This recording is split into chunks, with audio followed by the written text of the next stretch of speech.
Good morning, good morning. Hello, happy Friday, beautiful stars. I do hope you can hear me. I am Courtney, host of Stars of the Morning Light, and I have not been with you, oh goodness, in over a week. Well over a week, actually. Um, Maybe 2 weeks now. Um, Thank you, Seeker, for being here and telling me that you can hear me. I got to have that some form of flu this past week, and with all the coughing and hacking and whatnot, my lovely throat chakra, is just not too happy right now. So today, good to be with you though. Today, we're gonna celebrate Stars of the Morning Light's anniversary, 3-year anniversary, which was actually Wednesday, and talk about some observations that have occurred over my time of being sick, over the past couple of weeks of all that has transpired. A lot has transpired in my personal and our collective and all over the place. So there might be moments that I have to pause and catch my breath. There might be moments that I just pause anyways to catch my mind because I tried going as long as I could today without taking any cold medicine, and then I just had to give into I need some medicine. And so I also have a little bit of a medicine fog brain going on as well. So, and with all that being said, thank you for being here. Thank you for catching this later on. Thank you for participating. Hit that like button for me, please.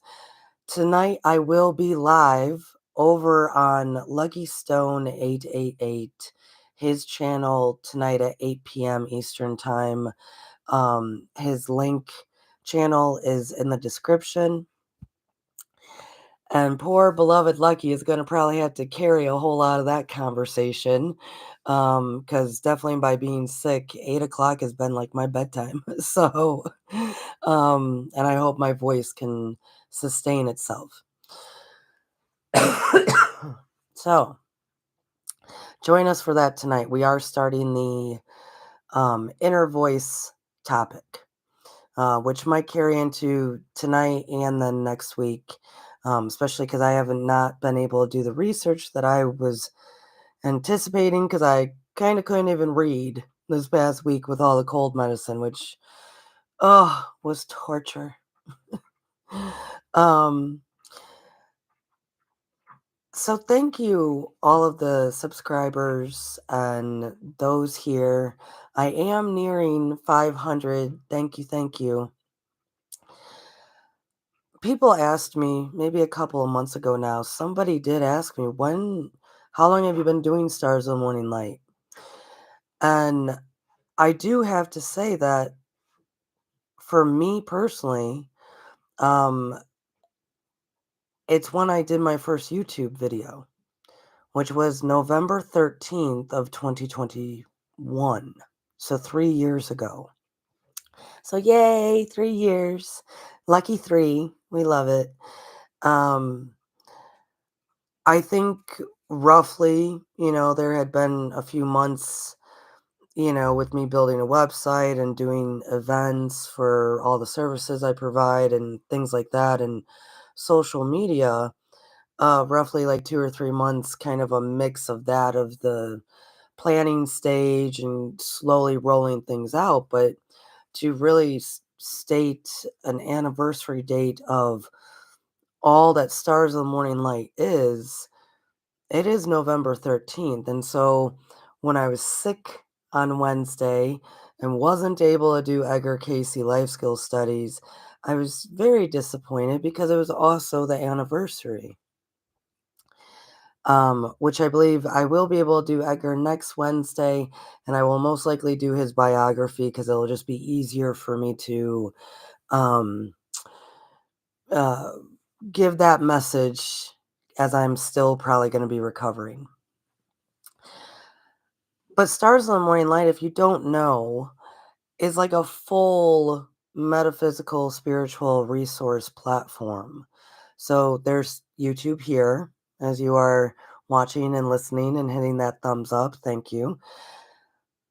And then there's services that I provide from Akashic readings to timeline cleanses to um, healings, different healing modalities, all sorts of that good service stuff. And also a lot of teaching. I teach in person, I teach on patreon.com. So it's a full, and there's also a meditation podcast that I haven't contributed to in quite a while. So there's a lot of aspects to Stars of Morning and Light, plus our outreach programs of different fundraising throughout the year for various things.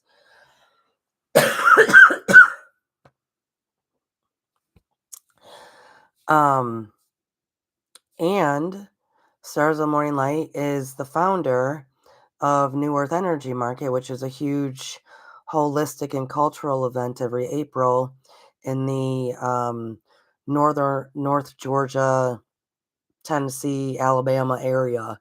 We incorporate all three of those states, really. So, needless to say, in 3 years, I think Stars of the Morning Light has done quite a good job with growth and expanding and helping others in whatever service it might be. So, but the host and creator of Stars of the Morning Light, um, I can't be me without all of you, right? I am as you are as I am. Um, so the celebration is really for all of you and how you participate and how you utilize all the resources at SML for your highest potential. I do wish I felt better because I would be so ecstatic right now and giving all of you such props and telling you how wonderful you all are.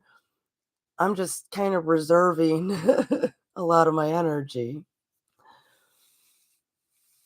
Oh, Seeker did say, yep, it's been a while since I recorded a meditation. Um, the reason why I have not recorded a meditation in a while is because um, it was Anchor went to Spotify, then Spotify started doing some stuff, and I have not got an opportunity to even understand how to do it now. Like it's not the same app, it's not the same this, it's not the same, and now they want you to be all fancy with things. I just haven't got an opportunity to really, I mean, for a while there I was even locked out because they didn't know because I don't have a Spotify account because I don't use Spotify. I couldn't even get into it. So it's one of those, the apps and the internet, they're always changing things up and I don't, I'm not, I got stuff to do. I got things to do. But there is over 200 meditations there that everybody can go and utilize. Um, it is actually one of my goals. I've talked to Lucky too about us posting our discussions on there or creating a whole new podcast of just esoteric tea. Um, but I got to figure out how Spotify works opposed to Anchor. And yes, that did happen quite a long time ago. It's just at the very end of my list. Very end of my list. So that's a little bit of an explanation as to why I haven't recorded there in a while. I really do want to spend quality time with all the internet stuff and less in-person activities. I really need to pull back from in-person activities, and I have told all the channels that I need to tell that I am going to be doing such because I'd rather get all the internet resources for people up and rocking and rolling and in a good place than in-person stuff because the internet is, everybody, it's for everybody, right? When in person is very limited, and I want to help as many as I can. Oh, thank you, Seeker. Yes, and I will spend time doing such. I'm hoping a good portion of Thanksgiving holiday weekend stuff I can spend with internet. Speaking of that, I'm going to be going live on Thanksgiving, folks. I'll be going live on Thanksgiving, and then I'll go live again the following Friday, Black Friday, which everybody, um, you know, that title, Black Friday, and what that day is. I think that title is very apropos to that day. It's just another reminder of the duality of 3D. Be grateful on one day, be grateful and be with loved ones and show your appreciation and whatnot. And then the exact next day, mm, don't be grateful for what you have. Sure is black. I think that title is very apropos. We did pull a card today, folks. Number 11, belief. The frequency of belief supports our sense of self-worth based on our gifts and talents and a strong connection to source. I'll read that again. The frequency of belief supports our sense of self-worth based on our gifts and talents and a strong connection to source. This is a beautiful card. And the definition there is very interesting. Oh, there's kind of a glare. I apologize. I'm going to pull it out further. There we go. No, it's going to be there. Um, the sense of our self-worth based on our gifts and talents and a strong connection to source. Belief.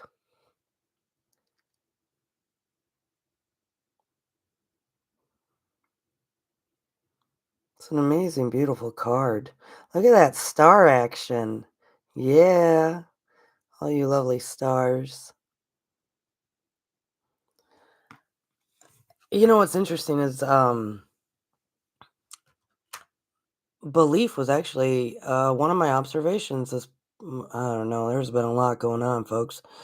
Um for the past couple of weeks. Belief was actually a part of one of my observations.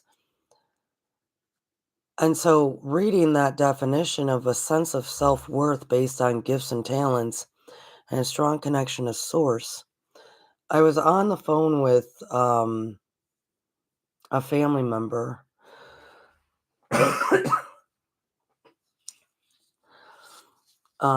post the election of the United States. And they are extremely terrified. They're very scared. And I still, without getting into anything, I will admit I don't understand. I don't understand. But that's okay. I don't have to understand others to know that feelings of being terrified is completely dangerous and scary and very sad. My teachers would have teach people that when you're fearful, you give your freedom away. When you're terrified, you give your soul away. I'm going to repeat that. When you are fearful, you give your freedom away. When you are terrified, you give your soul away. and I do believe that to be true. And so I was listening and trying to understand, and even I had a house guest who visited too that kind of brought this sickness. Um, and I tried discussing with her so I could try to understand as well um, what people are going through. There's a big reason why. So, what y'all don't know, because I haven't been here in a while, the day before we had to vote here in the United States, I've experienced for myself, I experienced an amount of grief and anger and sadness that I knew was not mine, but it was almost debilitating. And I had no idea why. It was almost debilitating. Then there was the day of the election. It was still within me, very much within me, but not as intense as the day before. Well, then my husband and I went to go vote. We did our thing. We were one of the last to do. Um, as many people know here, I don't ever vote either one of those sides because I don't believe in duality. I believe in choice and opportunity. Um, and when we got home, the feeling of grief overtook me to the point that I just started sobbing, crying, like almost in a wailing almost. And of course, my husband, "Are you okay? Are you okay?" And I just sobbing. I'm fine. And I told him, I said, "None of this is mine. I'm a different kind of empath. I'm the empath that doesn't feel one on one. I'm the empath that gets to feel the collective. It sometimes, y'all, y'all." And then it passed. I released it all. Um, and then the next day, the results came in, right? Or whenever they came in. I have no idea. And I went, and I then got to find out how sad and scared and the feeling of betrayal and grief people were expressing. I was fine at that moment. I think, thank God, I just I was just shifting in time a lot. I got to kind of feel. I apologize if I spit up, I spit up. I got to feel what the collective or a good portion of collective, good portion, right? Enough that for me to feel it, to experience it. I got to feel that prior to the acknowledgement of it and the reasons why and whatnot. Thank goodness, because if it, thank goodness. Anyways, not that people are grieving, that at least I got to find a reason why, got to understand why. It was very intense grief. And it still kind of lingered, but it was nothing like the day prior to the election. So I was time shifting, time jumping. It tends to happen. I will always usually experience things um, that the collective is going to go through either 3 days before, 3 weeks before, or 3 months before. I will always do that. It is part of who I am. So, but yet and still, I didn't understand the feelings as to why. And I still don't really understand. But I was on the phone with um, a family member who is, I think, at least in that moment, they had a lot going on in their life. And so I kind of was trying to shift the conversation back to just life stuff. But they were very scared and terrified and grieving and in pain. Um, so I was, as compassion it as I could without having full understanding. But I got off the phone and later that day, as I'm more is rolling out, right, of me trying to gain understanding, I had this thought about belief and faith. It's fascinating. And we just read the card, belief. And I think this goes with everybody. It doesn't matter what you believe. It doesn't matter what you are thinking. None of that is the point that I'm going to be making here. With belief, we can state that we believe a lot of things. As in the human that I was talking to does believe, like, does believe that Trump could be the end of the world. They do believe that. Okay? Same as I believe everybody should go and stand outside in the sunlight. I believe everyone should do that. We have a lot, and I'm not trying to make light of this. I'm trying to say that we believe many, many things. Many, many things. Half of the world believes this, half the world believes that. Then we have all these little beliefs that filter through our minds. I believe this, I believe that. What have you? You all have beliefs, right? You all have beliefs of various degrees. So belief is just thoughts and opinions. It has no substance or weight to it if there's actually no faith attached to it. And I'm gonna use, okay, I used the example of like go stand in the sunlight, right? This past week I was sick. I spent a few days down because I was sweating it out and it was nasty. Woo, the flu, nasty.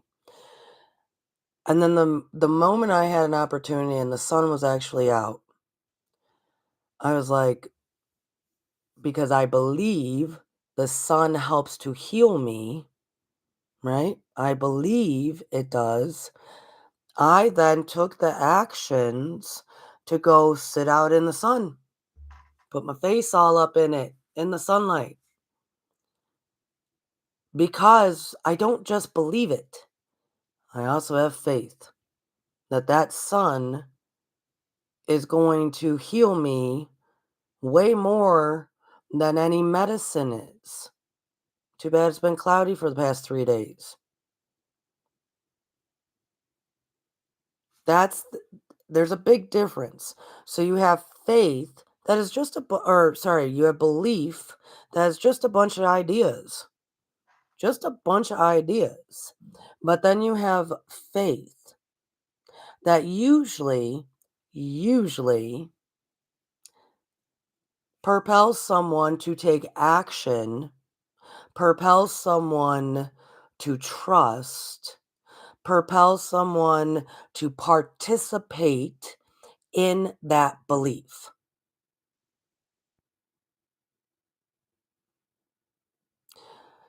So right now there's a lot of people that believe a lot of things, and rightly so.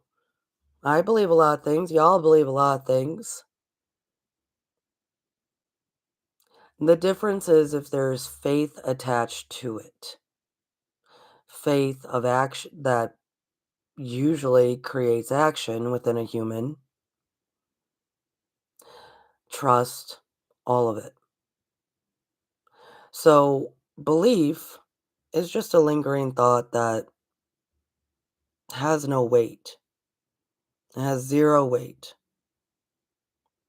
And so I was like, wow. And then the card came out. The card came out. And the frequency is Belief supports our sense of self worth based on our gifts and talents and a strong connection to Source.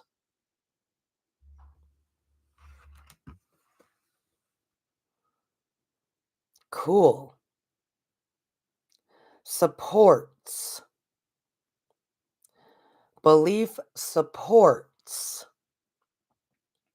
We have a belief, bunch of thought processes with it. We have a belief. It's supporting. Okay, it's getting supported. Awesome. It's supporting something. What does it support? Sense of self worth.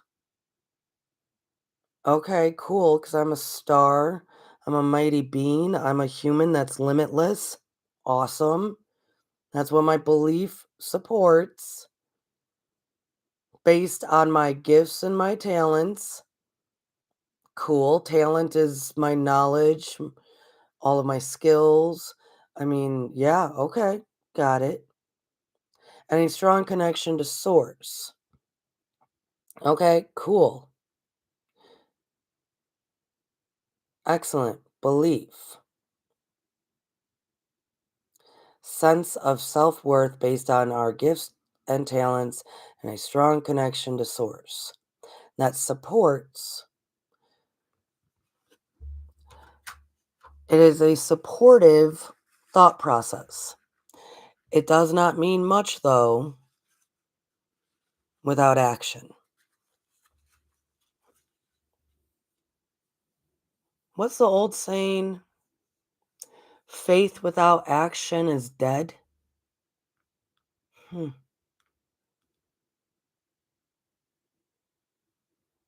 Belief without action is nothing.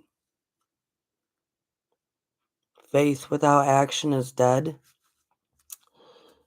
because faith is what's supposed to take that belief to another level. So, anyways, this was all me thinking about this because what was my train of thought was there's a lot of people that are believing a lot of things right now. It's just thoughts. It's just thoughts. Absolutely nothing has happened.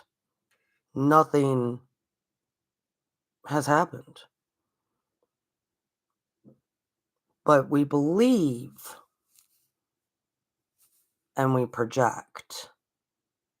That does not add faith and action. It's just believe and fear. Right? So it was kind of interesting that the card came out. Now, you do have to have belief in order to obtain some faith, and you usually have to obtain some faith by adding some practice, some action. Faith without works is dead. Faith without action is dead. So that brought me to another very much uh, observation in the past couple of weeks. And blessed Lucky Stone 888 has said this to me, I don't know, countless times. And I guess it wasn't that I was unwilling to see it. I guess I just didn't really see it until now. Until now. Um so Lucky Stone would always, cuz I would sincerely ask, why this? Why that? Why this? Why that? And Lucky's usual response when we're doing our esoteric tea is that, Courtney, it's because people don't want to. For whatever the answer is or the question is. Because people don't want to. And I have been now witnessing. I think there has been a great shift within the human race post COVID. And it went from one side of the pendulum, right, of the poles, and now it's on the other side again, which is a part of hermetics, the rhythm and the duality of things. Ugh, I can't stand hermetics. Y'all, it doesn't have to exist. Keep going. Elevate. Keep going. It does not have to exist the way that it does in 3D. When COVID first hit, there was at least a big sense of consideration for self and others.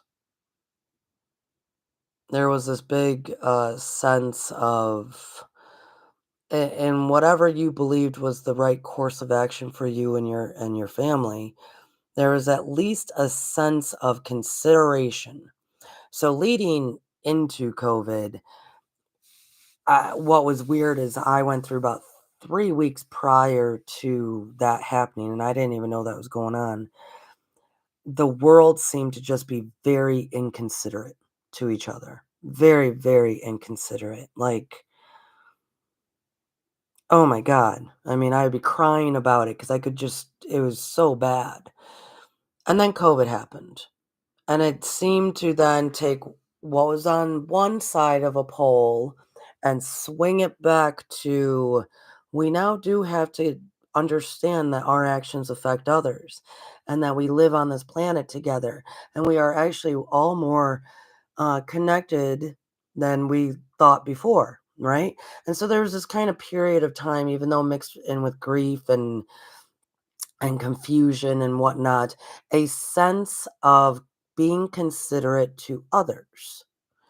That did play out for quite a while, and I was, kind of happy about that aspect because I live my life that way.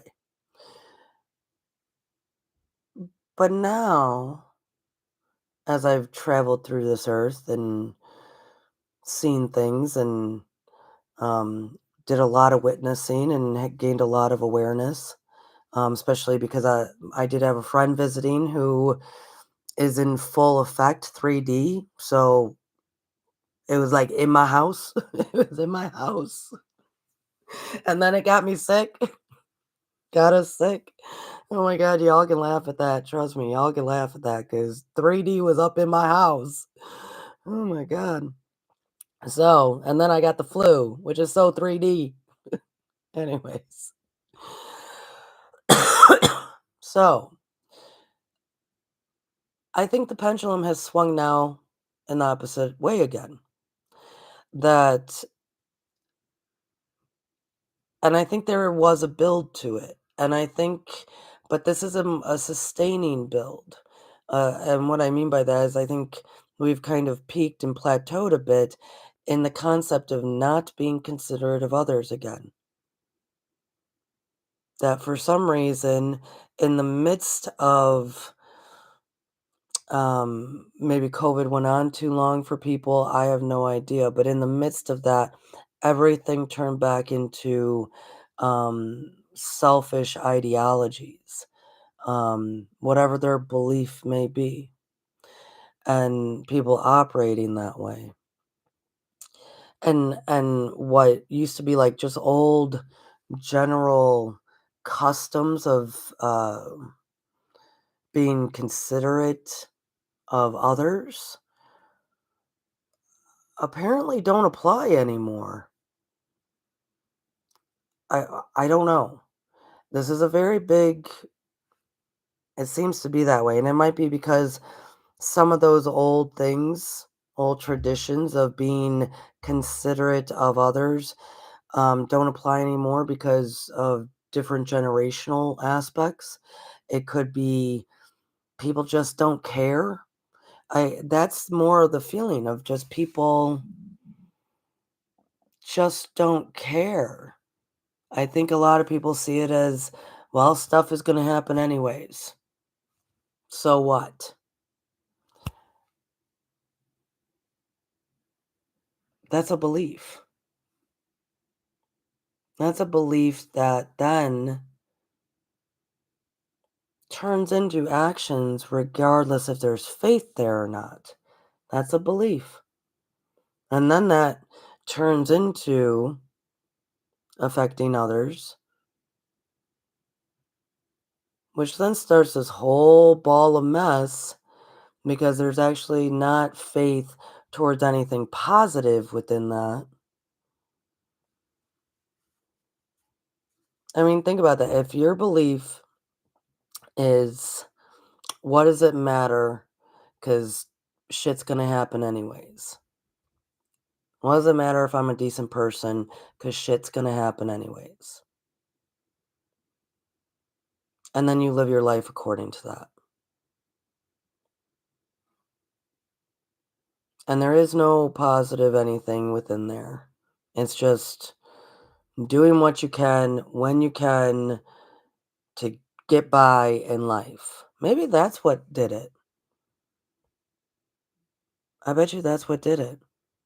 That it's even more severe now because everybody's just really struggling to get by. So it's me and mine before any other consideration to other people. It's the amount of stress, the amount of um, pain, worry, sorrow, fear that's mixed in with it. I bet you that's what it is. That's why it's so intense now. Hmm. Hmm. That's unfortunate. Um, but all those actions that then happen based out of a belief that is negative, same as believing the whole world could end, which is negative. Um, it would take a whole lot of faith in something else outside of yourself, hence strong connection to source to change that around. And that is where I was really heading. I don't think people have that either. I don't think people truly have faith in anything outside of themselves.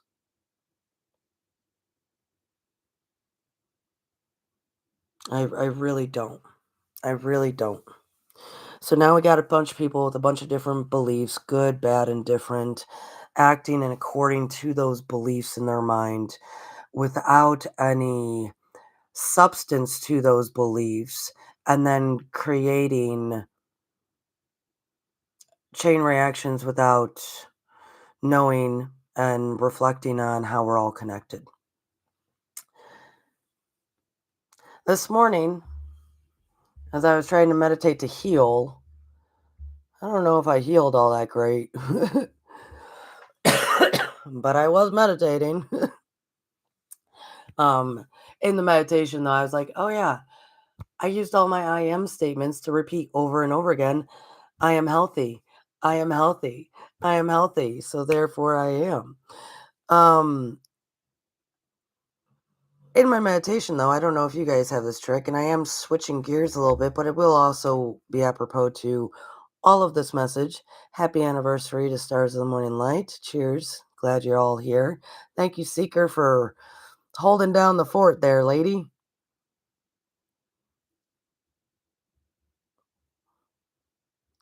Oh, you sent me healing for 3 days, and thank you. I am getting better, trust me. I am, um, whew,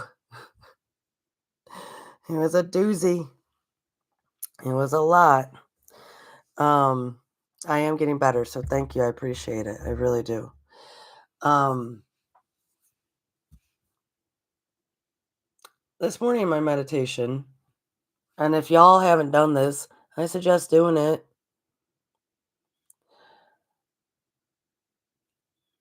I sometimes will check in with my own heart and weigh it against a feather. As in the story of, the Egyptian Book of the Dead and how Thoth would be there to weigh your heart against a feather. Now, I do want to tell people much of the Egyptian deities are um, A, I'm gonna speak some truth here. A lot of what you're gonna read of, like, from the Egyptian Book of the Dead, a lot of the gods and goddesses, quote, unquote, please no, those are not gods and goddesses, those are really Anunnaki, and the majority of them don't give a shit about humans. So anyone that, like, works with these gods and whatnot, that god does not really care about you. That is the majority. There are a few selected ones that are pretty decent. And they can help and create things and help you. The majority, I wouldn't even mess with them. I'm not talking about those people and groups, but I do bring up the concept of Toth. When you die, will weigh your heart against a feather.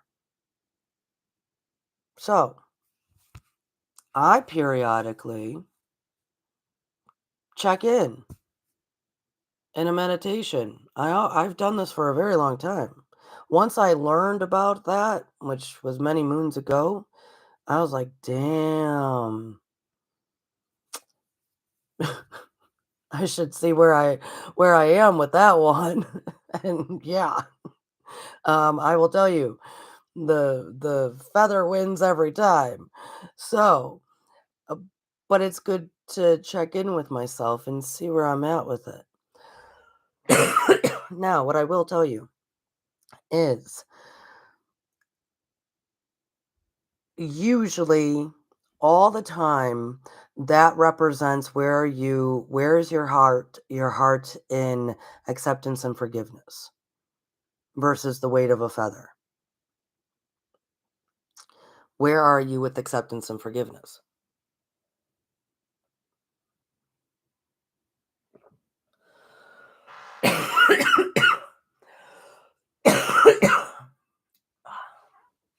I might have to put a cough drop in. One moment. So where are you with acceptance and forgiveness?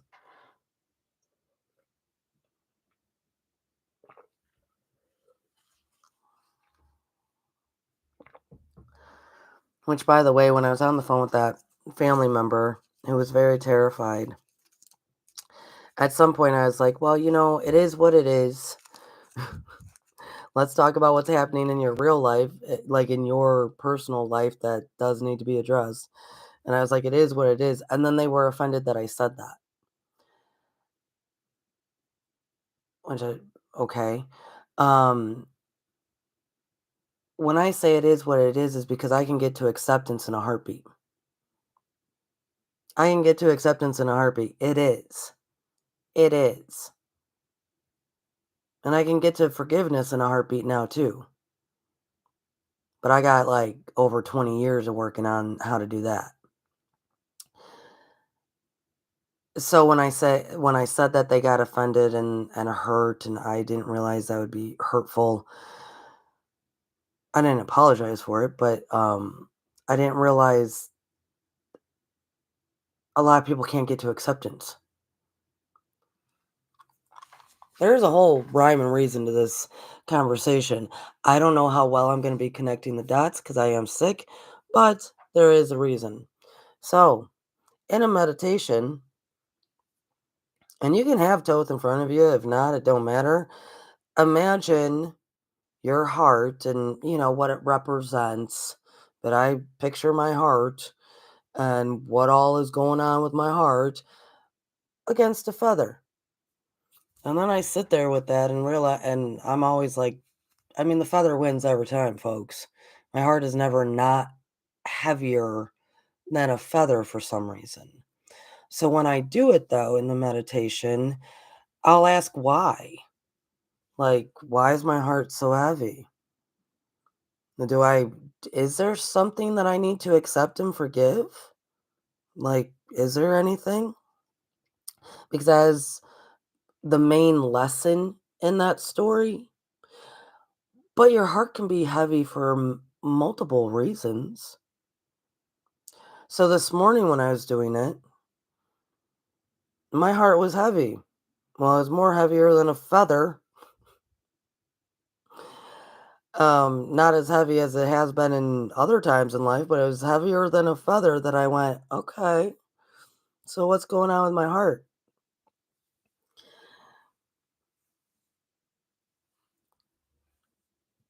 And for me personally, it was because I was a little disappointed with myself. So I forgive myself. I didn't even have anything to forgive. I was just a little bit disappointed with how the past about 2 months, 2.5 months or so have rolled out for me. Um, a little disappointed with overcommitting myself. A little disappointed with not taking opportunities. Like I speak so much here about it, Stars of Morning Light. So I went, oh, okay, heart. You're a little disappointed with our actions. Maybe I wasn't as conscious when I made some of those decisions. Okay. Okay, heart. I'm gonna change that. Okay. Gonna change that. My heart was very happy, right? Because then it can become lighter, which is also part of the very whole part of this conversation. So I suggest doing that. Your heart might be heavy for various reasons. For various reasons. Usually it's acceptance and forgiveness. And that's, like I said, the whole theme to that aspect of that story. But that's up to y'all. Because the whole theme that I'm trying to get to right now, from belief, and belief without faith is just thoughts, and faith without works is dead, which is a cliche from recovery groups, but damn, it's a good cliche. Um, from the heart versus the feather to the conversation I had on the phone to me noticing that the pendulum has swung now again into the direction of let's be very inconsiderate to one another. This all, to me, represents what Lucky had always been telling me. Courtney, people are choosing not to. They are choosing to not be conscious. They are choosing to not heal. They are choosing to not be of service. They are choosing to not be conscious when they're doing all these actions within belief thoughts that are inconsiderate to one another. So the whole point, I'm making 2 points here at the end, and then I'm going to let you all go, is I have come to understand how painfully lack of conscious awareness is present.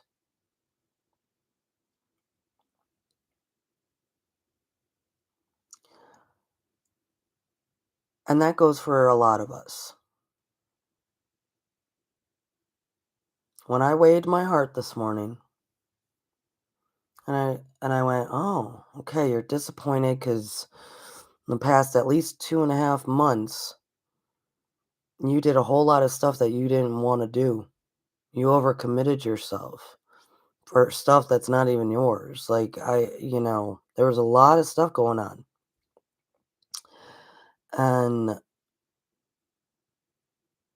I went, "Okay, I will change that." But then I had to ask myself, why did I do that? Because I was not being conscious at the time. Okay, wow. Hmm. Why were you not being conscious at the time? So then I had to look at all that. Hmm. Then I had to go, huh, my words and my actions are not adding up, which so many other people out there, our words and our actions do not add up. We say we want to heal and have peace and be of service and love and heal ourselves and take care of ourselves, but yet then our actions really say differently.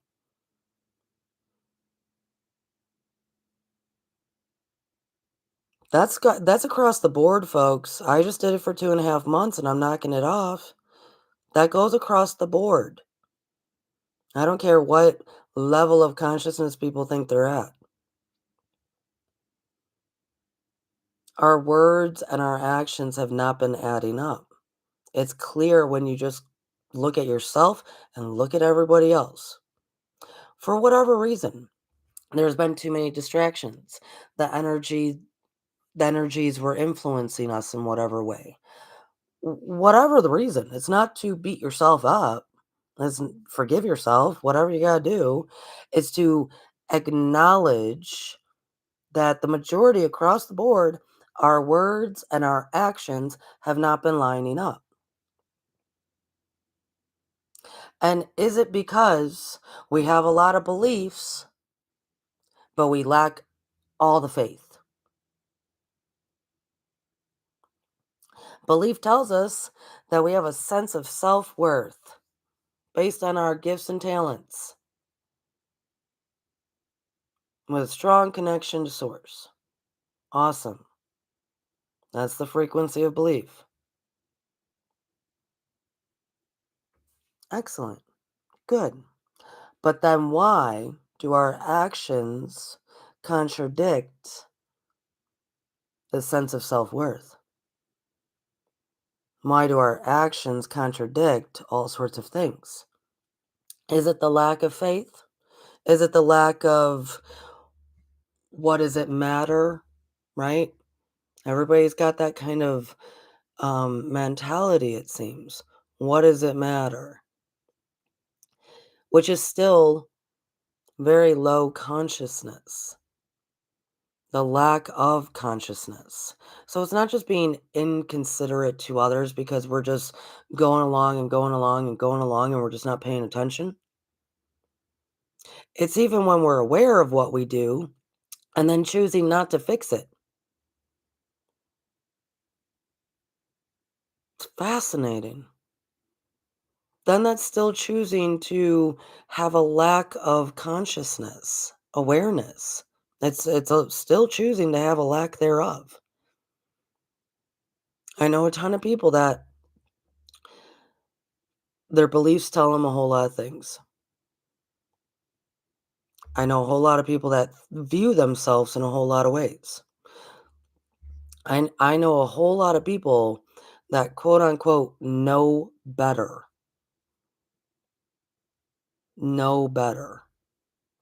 but all of the actions say differently.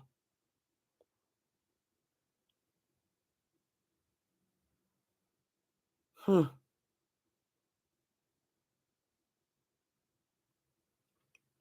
So when Lucky used to tell me, Courtney, it's because they don't want to. They're choosing not to. I didn't really believe that because I'm thinking in my head, why would you choose to like hang out in 3D?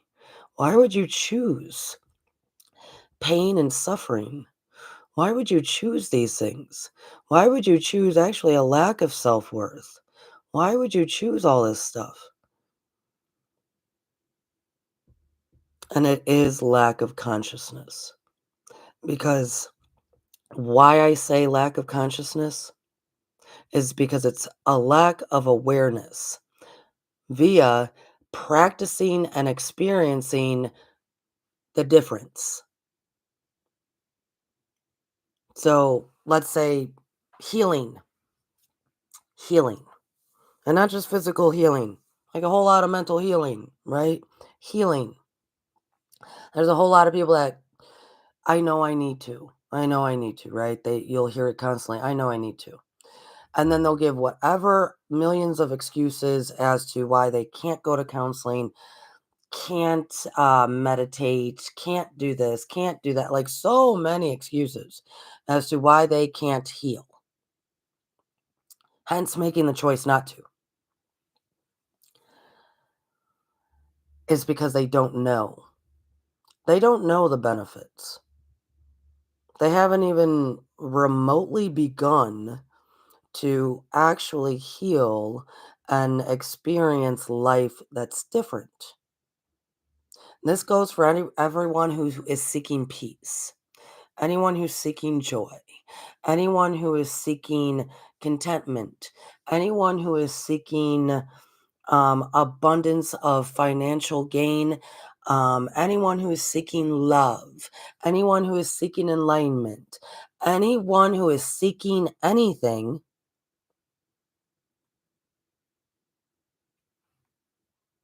but yet then doesn't do the actions to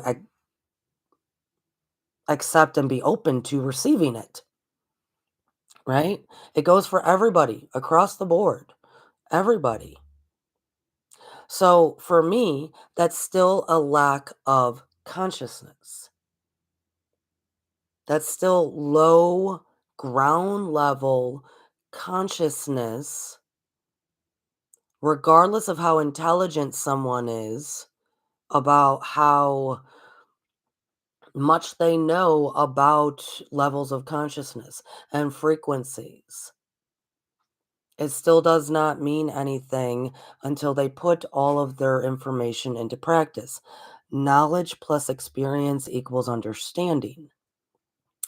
Knowledge plus experience equals understanding. The more that we do that equation over and over in the same topic area, the more wisdom we obtain. I'm going to give you another equation.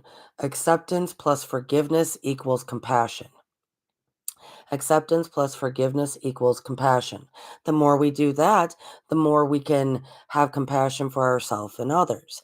Everything gets into an equation at some point. The difference is, did you notice? This is why I brought up two different ones. Knowledge and acceptance, same thing.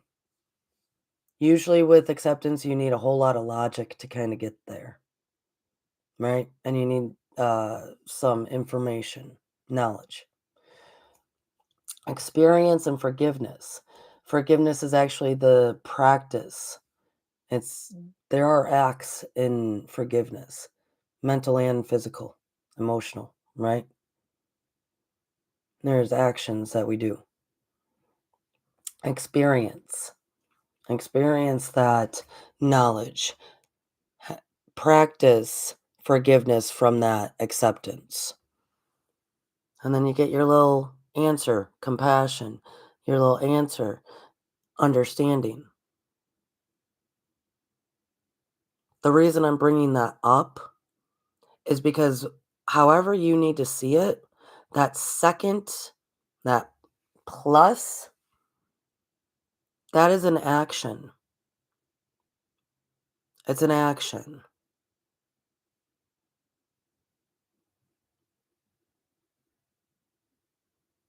So we might have all these beliefs that just rumble in our brains and change.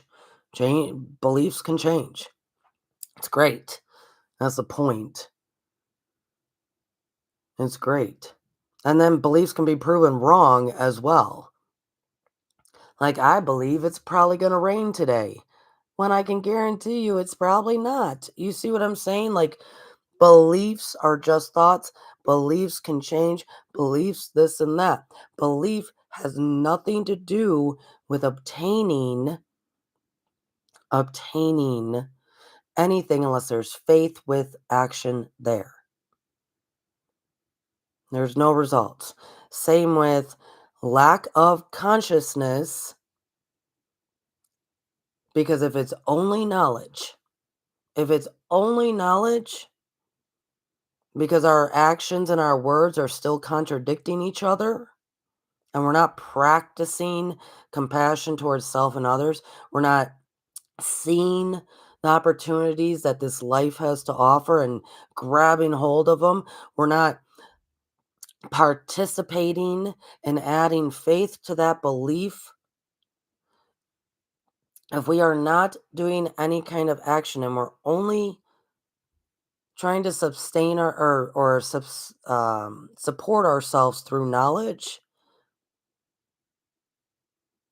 th- then it means nothing. It means absolutely nothing, right? It will be low consciousness the entire time, regardless of how intelligent someone is, regardless of that. And I'm bringing this up because there's a lot of, I think, very intelligent people out there. I do. I think, well, smart enough that choose to do the exact opposite of what they know would be beneficial for themselves, beneficial for others. They choose to do the exact opposite. And I think it's because of ignorance. I don't think it's because of fear. For a long time, I thought it was fear. Fear of the unknown, fear of, how will this change me? Fear of all of that stuff. I don't think it's fear. No, no, I don't think it's fear. Not at least for the majority. I think it's just plain out ignorance because they haven't experienced the other side. They haven't done enough healing to really know what it would be like. They haven't done enough practicing compassion towards self and others to know what it would actually be like. They haven't done enough practicing any of their metaphysical um, ideologies, beliefs.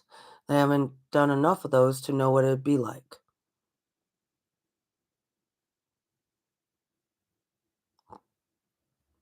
So, the one thing that we are consistent in is staying in low consciousness.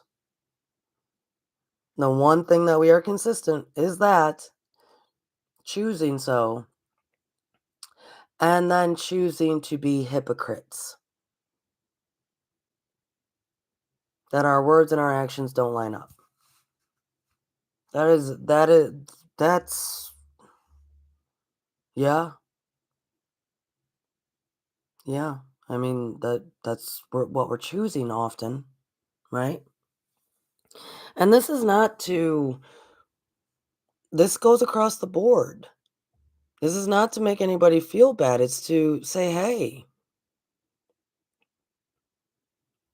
I entitled this Happy Anniversary, SML, the weight of your heart versus the weight of a feather, because you're really only disappointing yourself when your words and your actions don't line up, right? And then I put in there in the title, choose life, choose life, choose life. Choose all the great opportunities that are constantly presented over and over again to live the life that we want. It's it's it's very I was thinking the other day because Yule is coming. I love Yule, and the patrons of Stars of the Morning Light come together, and we have our lovely Yule ceremony every year, and we put our intentions out there. We help each other manifest. It's a great thing for like the coming year, right? 2025. And so I was thinking about that the other day.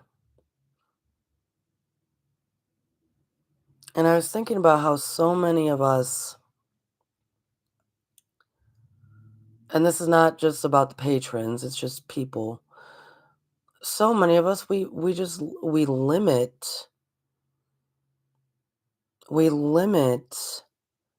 what we can manifest. We limit our human experience. We limit ourselves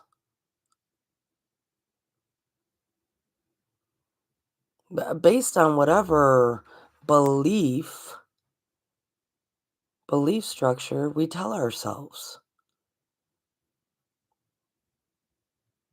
Now this is belief in a positive way, but a lot of our minds tell us so many limiting beliefs that we can't we're not seeing beyond we're not seeing beyond what is right now. We're not seeing beyond what is what we think is only capable of. It's fascinating that we do that. So we limit our experience here when if we choose life, w- there's no limit. There's no limit to choose love over fear is what I normally would talk about. To choose love over fear, right? Which that is really the answer to all things. Choose love over fear.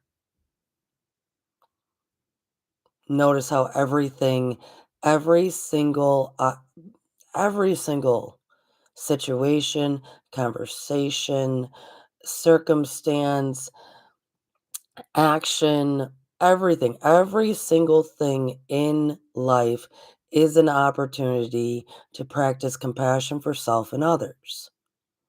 Awesome.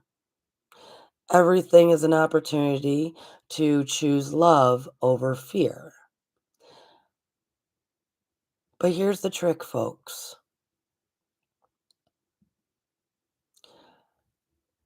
Both are accurate, but none of that's going to matter if we're not choosing life in the first place.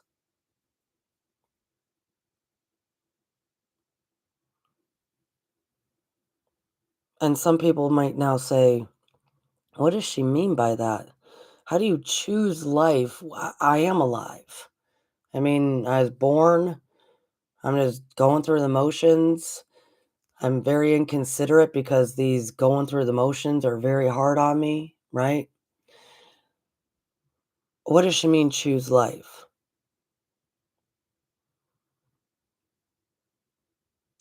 I mean, choose life. Going through the motions is not life. It's not.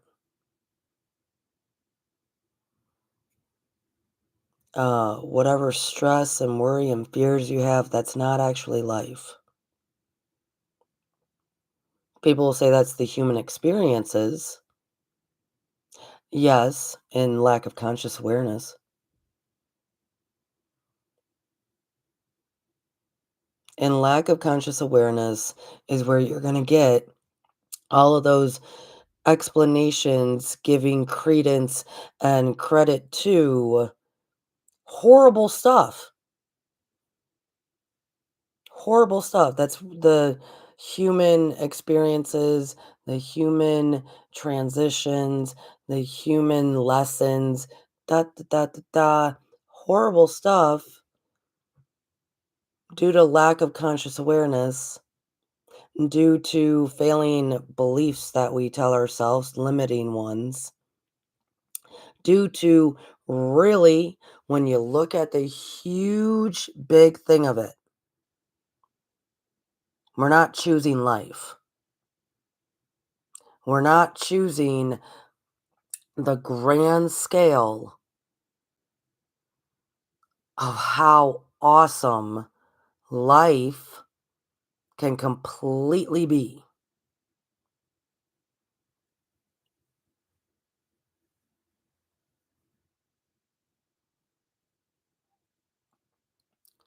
Oh, Seeker just asked a question. Seeker says, what about when you're done forgiving and putting the negative people out of your life? Then someone else keeps wanting to bring them back into your life or situation. I was gonna Seeker, I'm not trying to I just kinda went, "Okay." I mean, that would be my answer, would be a very simple "okay." But I will expand upon that. But that one was for you, Shelley. Okay. See how fast I can get to acceptance and forgiveness again, again, and again. Okay. Okay. Because it is. So I will broaden that I will broaden on that. That is when detachment is a really good practice. Detaching in love. Because when you say, then someone else keeps wanting to bring them back into my life or situation.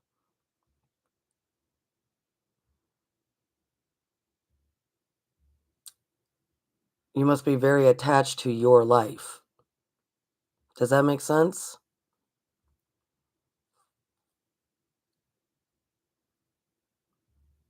Because you just go, okay, okay,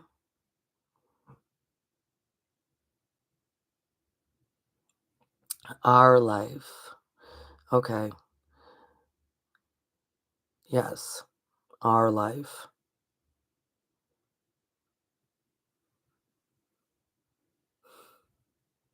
And you just go, okay. The biggest part about that is to trust. Is to trust. And the saying of like wear the world as a loose garment. Um, there's a lot of I'm gonna give an example. There's a lot of people in my life um who uh, probably family members, right? Let's say family members that I have had to create really good boundaries with because they're not good people. The way they talk down to others, the way they're cruel, the way they just horrible stuff. I mean, they're just not good people. Um, okay. So very strong boundaries and very strong understanding that, okay, it is acceptance, forgiveness. I think that I'm glad that you brought this up because I guess when I say acceptance and forgiveness, people then, I guess, would take that as just then continue to allow things to happen. I've never I've never once said that, but I guess that's what people do. Once again, our thoughts and actions contradict each other. So, strong boundaries, very strong boundaries are the actions that I'm talking about. Very strong boundaries. Um, and you can have ultimatums to those boundaries. You can have time frames to those boundaries. You can have all this stuff. I do believe that I've this not just you seeker, but this has come up in various ways. Of even if somebody can get to acceptance and forgiveness, yet they allow the patterns to continue to keep going because they feel as if they have no control. That makes no sense. If it's in your sphere of life, if it's in your sphere of living, as you're trying to choose life, as I was talking about, uh, we're not just feathers, quote unquote, that blow in the wind. Uh, you have all sorts of control over what happens. I actually was teaching a class 3 weeks ago that someone learned that for the first time that night, that day. that they have control over what happens in their life. As if this weird, I shouldn't even say weird, but, they'll reference how, no, they just allow spirit to move them along and spirit this and what the hell are we talking about? Choose life. It's your life. Live it. Live it how you choose.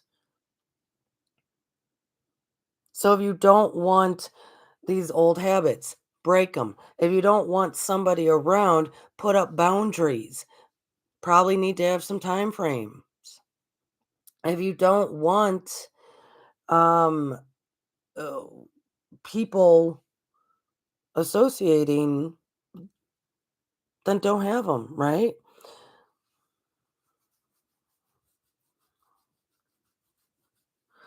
So then Shelley said, others keep trying to break into my boundaries. Consistent. This is why it's so funny. I literally said the only thing we're consistent in is low consciousness. Be consistent. You got a time frame. I'm going to tell this story and then we are going to leave. Or I am going to leave because I hope this helps people. Because basically, I hear nothing but excuses all the time. All the time for all the reasons. And I'm not talking about you, Seeker, right now. Just all of the excuses. And it's usually in relation to other people or in relation to, I don't have the whereabouts and resources to do so. Whatever the excuses are, they don't actually exist. It's what we tell ourselves to not choose life, to not choose the great abundance and wonderful greatness that we can obtain. That's usually what's going on here. I'm going to tell a story real quick about boundaries. And then we're going to leave on that. Because what a weird episode, right? It's groovy. I'm sick. It's fine. Robert, it's good to see you, my dear. All right. So, this is just a quick story. And it'll help people with establishing boundaries. Because the majority of us remember, it's something like 90 something percent of all humans walking the planet have some form of codependent thought patterns and behaviors, conscious of it or not conscious of it. So that means a big old chunk of all the humans walking around on the planet probably have boundary issues. And I mean, just look at social media, boundary issues. Look at any home, any and inside of anyone's home, inside of anyone's relationships, inside of anything, boundary issues, right? When we are first starting out to try to sustain and be consistent with our boundaries, because what tends to happen is we'll put boundaries up. And if we're really sick and need a lot of healing, we put them up just so we can cross them and break them, right? Because we like breaking stuff, being bad. If we've done a little bit of healing and we know we need to have boundaries in place, well, then we'll have boundaries, but the slightest breeze knocks them down, right? If we're been trying to get, working on our healing and we know we need boundaries, we put them up. The hardest part is the consistency of them. And it's because of what Shelley just said. If you live the majority of your life without boundaries, everybody knows you to not have them. So therefore, it's not like they're trying to push our buttons or trying to knock it down. It's that we have not established sustaining our boundaries long enough for them to jump on board to the change. They need to be able to acknowledge, oh, goodness, They've kept their boundaries for now 6 months straight. I guess this is a thing. I guess they've never wavered. They've stayed cool, calm, and collected, very firm. Firm, fair, and consistent. Firm, fair, consistent. They have stayed that way for months. I guess this is a thing. And they will kind of gel with us without even acknowledging it themselves. So it's not like things are very intentional often. And everything does have different circumstances to it, right? It might just be time and place for just a moment, a pocket of time. But it's us having to stay consistent. So here's a nice little lovely story. Because I mean, I don't just have boundaries, folks. I mean, I have boundaries. I have hardcore boundaries with everyone. With everyone. I can't think of a single person I don't have boundaries with now. Um, I had a lovely friend who came to visit over the summer. We go way back from when we were teenagers, when I had 0 boundaries. I had 0 anything. I mean, anything goes when I was young. And so they knew that of me and of my life. They have not seen me, been around me, um, for a long stint of time, oh, close to almost 20 years or so. I mean, it had been a very long time. So they came to stay with me. I had asked this person, the during the first we I went and picked them up in St. Louis on the way back to St. Louis to Chattanooga area. As I was driving, I said, "Hey, when's your plane to leave? When are you leaving? Basically, when are you leaving my home?" Uh, they kept being around the bush, saying, "I don't know." You don't know? So then, even on the way to, like I said, we're in the car coming back. He's gonna come stay with me. I said, "Well, I need you to be gone by the 13th." And when I say by the 13th, I mean the 12th, right? And I said that in the car. I said it twice. Then when we finally got to my home and they've s- they're staying with us, um I asked a couple more times, "So when are you flying out? You should get your plane ticket." And they were like, "Oh, I will, but there was all this, I don't know, chatter." And I said, "Well, you need to be out by the 13th or whatever it was." And at some point, when I was in the shower, they chose to buy a plane ticket for 3 days later than the date I told them repeatedly. I get out of the shower, they inform me of this, and for a moment, I didn't know what to do with myself.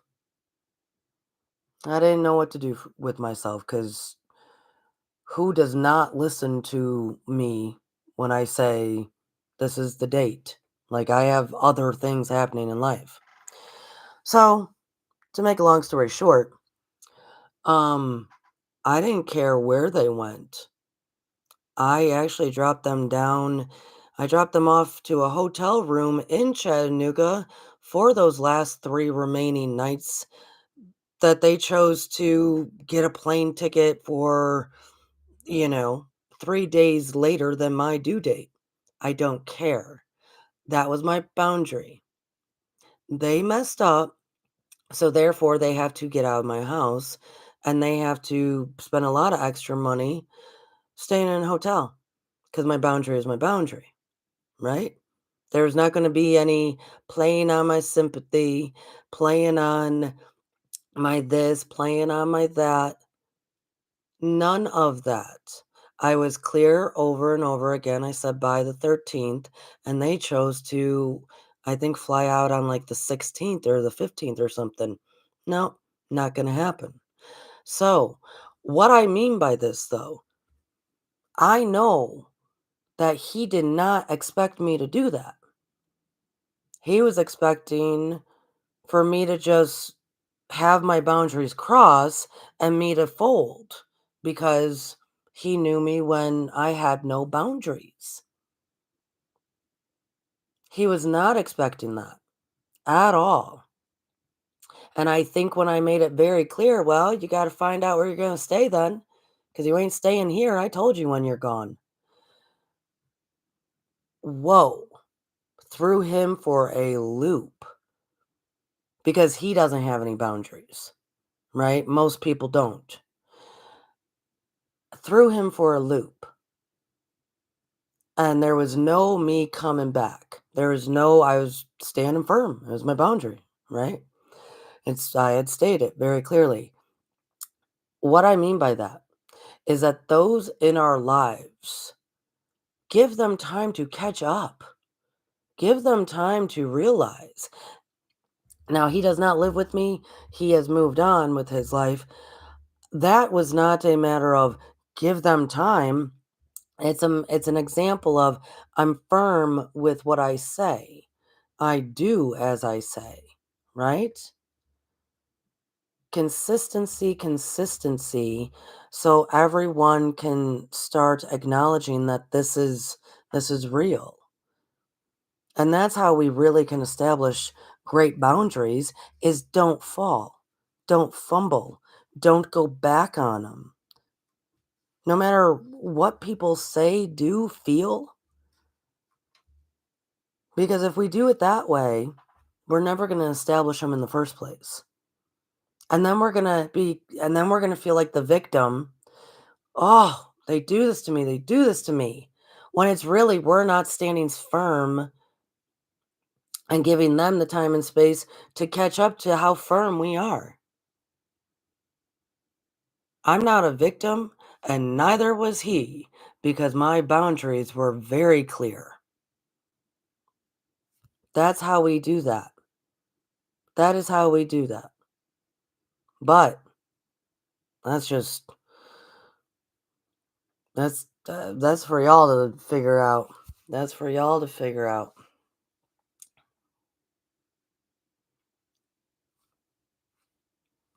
Oh, so then Seeker said, so do I have to argue about my boundaries forever? No, I don't know. Hear the whole story. Um, because I think people also think, like in relationships, there's this thing called compromise that goes around those words. And I will end with this. That's a horrible word. There's no such thing. There should not be a thing called compromise in any relationships because compromise does mean that someone's not getting what they want, right? So in an aspect like this, if there's something going on, then your boundary is there, but then there needs to be like a date to the boundary. Like I just said, be out of my house by the 13th. And then if that is not the case, you kick them out of your house. It's not hard. It's not hard. So,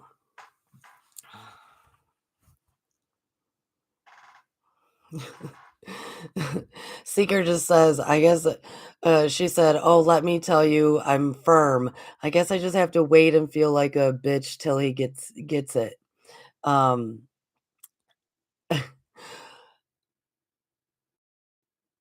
oh, if we are being confused, see, I think everybody takes stuff out of context. So, to have compassion for self and others, hear me. To have compassion for self and others, self is first. Boundaries is great compassion. Boundaries is great compassion. So I don't think we're being a bitch when we have boundaries. Boundaries has great compassion. Self and others. Everybody puts others before self. It's fascinating how people do that. It's fascinating. All right. I love you guys. So, yeah, anybody that needs to work on boundaries, there you go. Firm, fair, and consistent, which actually are words that they teach you when you're working in a prison. Firm, fair, and consistent. So, if you're going to work around a bunch of dudes in prison, you need to be firm, fair, and consistent. And that's how I operate with my boundaries. I'm firm, fair, and consistent. That's how I work with everything. I love you guys so much. And that was a cool little segue into boundaries because I think, I do realize a lot of my stuff can be taken out of interesting context, as in compassion. Compassion doesn't mean to be a doormat.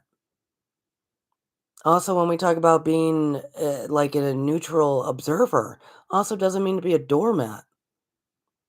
Acceptance and forgiveness doesn't ever mean to then keep the cycle of toxic behaviors and thought patterns continuing.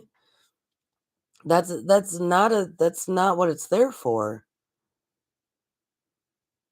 That is all that remains in low frequencies then.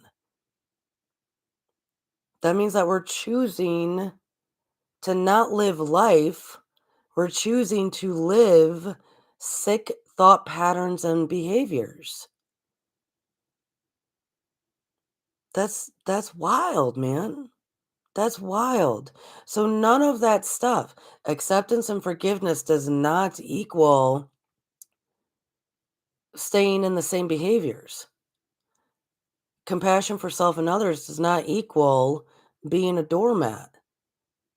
It's and allowing things to happen.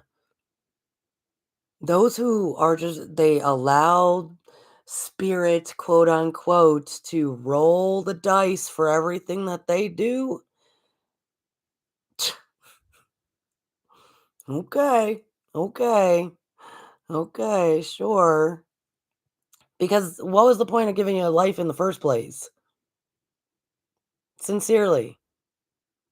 Sincerely, what was the point of you obtaining life in the first place if you're just going to give it on over to spirit to run it anyways? What was the point? You're already a part of spirit. When you leave here, you're with spirit. So what was the point of life in the first place if you're just going to make spirit or whatever divine guidance dictate what you do? There would be absolutely no point in life. There'd be absolutely no point. The point is to exercise, practice your free will. That's it. And your free will tells spirit what to do. It's fascinating, man. Now I'm on a wild tangent, but that is the case. To choose life is to choose what you do instead of allowing things being done to you.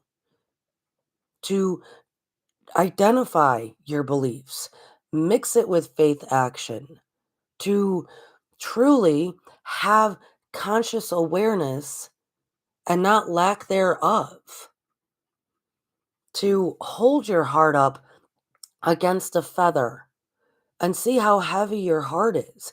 And why is it so heavy? Probably because you're not choosing to live your life in accordance to what is best for you because of whatever reasons. Whatever dogmatic coming down the pipeline of your generational lives of codependent thought patterns and behaviors, sick ideologies, whatever it may be. That's not life. That's not life. That is 3D existence. That's not life. Life is when we stand up and we know, wow, I am a limitless being. I can direct spirit how I want to direct spirit. I can do this, I can do that. I work one with the energies, not against them. And when I say direct spirit, you can, meaning energy, meaning energy. You create form out of the formless. You manifest what you want. You choose that life is not this limitless repetition of inconsistent, uh, inconsiderate actions. It's absolutely wild to me. Absolutely wild to me that um we don't identify the fact that life is choice experience based on our human free will. That's it. There'd be absolutely no other reason why we're here. That to understand that we have the choice every single time. This is a choice experience. So how are we choosing to live? That's it. Choose life, exercise your human free will. That's what I gotta say about that. There you go. Boggles my mind. Oh, I love you guys so much. Have a great weekend. Oh, and I'll see you tonight with Lucky at on his channel. Sorry, I'm losing my voice now. I will see you tonight on Lucky's channel, Lucky Stone 888. We're going to be talking about inner voice. Please leave a comment below to let us know if you do have an inner voice. We would love to know. That discussion starts now. This was a very wild and weird topic. I was kind of all over the place. I have been sick with the flu, and so therefore my brain was everywhere. But hey, it if we end it with choose life, as in you are ultimate. Nothing happens to you. You are ultimate. Choose life. All right. I love you guys. Peace out.